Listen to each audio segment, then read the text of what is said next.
I was on a call this morning talking to 10, 15, maybe more, 20 agents, and we were talking about the art of the pattern interrupt. You see, when you go to make phone calls, I don't care what it is you're doing. I don't care if you're meeting people in person. I don't care if you're responding to a text message, if you are calling them on the phone. You need to do everything that you can not to act, sound, or even smell like a salesperson. Why? Because salespeople are not esteemed in our society for the most part.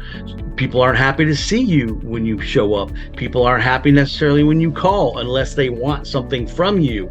But if they're not reaching out to you, quite frankly, most of them don't want to hear from you, right? So understanding that a lot of people don't necessarily want to hear from salespeople, understanding a lot of people don't particularly appreciate the hard work that you do.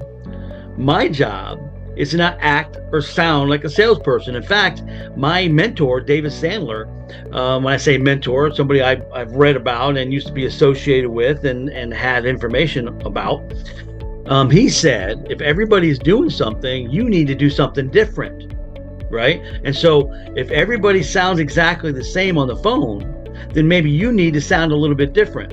And so whenever I call people, I always start out with an interaction to interrupt their pattern, and interrupt their pattern for a couple of reasons. One is to interrupt their pattern because they were doing something before I called. They were busy.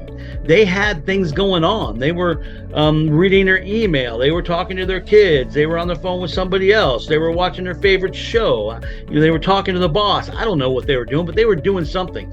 So I know I only have 5 to 7 seconds to get them connected and engaged with me, right? Therefore, I'm going to take the opportunity to interrupt what they were doing and do it in such a way that they want to transfer their focus onto me and what I have to say. The other reason I want to interrupt that pattern is I don't want to sound like everybody else, because I'm going to get a pattern response. I know I'm going to get a pattern response if I sound like everybody else. So instead of saying the same kind of call that everybody else might say, something like, hey, Mark Benefield over at Real Broke.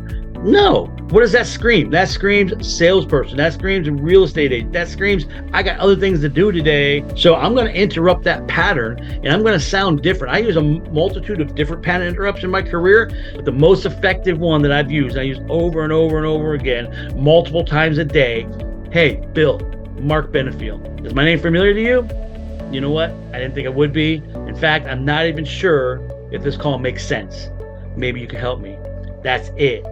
There's a whole lot more to the calls that go on depending on your profession. I don't care what industry you're in. Don't say, well, that wouldn't work in my industry, because I know to work in your industry because I've taught it to thousands of people in multiple industries. I've taught this to many, many people, and people will come up to me in airports or just walking around town in a restaurant and say, hey, Mark, that pattern interrupt you taught me, that thing was gold. It works. Just try it. Just try it. If it doesn't work, you got nothing to lose. You can go back to your same tired thing that you've been saying forever.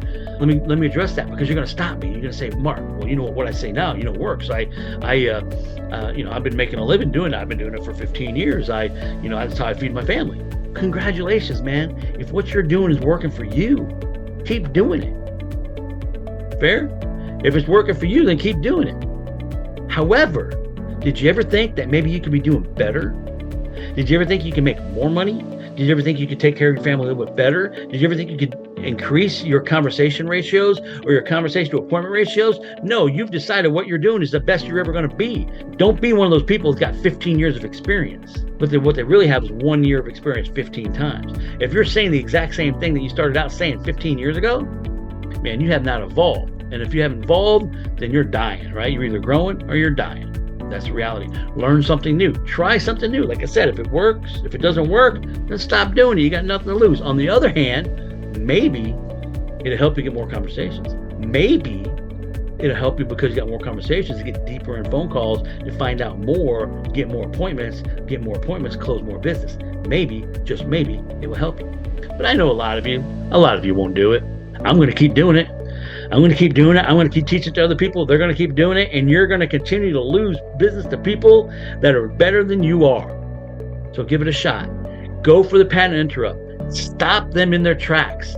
Keep doing things differently than what everyone else is doing. And you're going to find great opportunity to increase your sales.